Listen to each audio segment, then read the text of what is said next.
घरी अफेअर समजल्यानंतर आई-वडील धो-धो मारता. तर हे तुमचं खूप जास्त चुकीचं आहे. तर कालच्या व्हिडिओमध्ये मी तुम्हाला सांगितलं, की मी गच्चीवरती अंकितसोबत गुपचूप फोनवरती बोलत असताना माझे वडील अचानक वरती आले आणि त्यांनी पाहिलं. आणि तेव्हा माझे खरोखरच खूप जास्त मला लाईट लागले. पण माझ्या पप्पांचं रिएक्शन असं होतं, की त्यांनी फक्त माझ्या हातातनं मोबाईल घेतला आणि ते खाली आले. मी पण खाली आली आणि त्याच दिवशी माझ्या फ्रेंडच्या बर्थडेला मला जायचं होतं, तर मी गेली नाही घाबरून. आणि पप्पांनी मला विचारलं, की "तू का नाही गेली?" म्हणजे त्यांनी असं काही दाखवलंच नाही, की काही झालेलं आहे.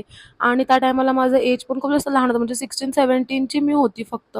आणि पप्पांनी खूप जास्त चांगल्या पद्धतीने हँडल केली ती सिच्युएशन.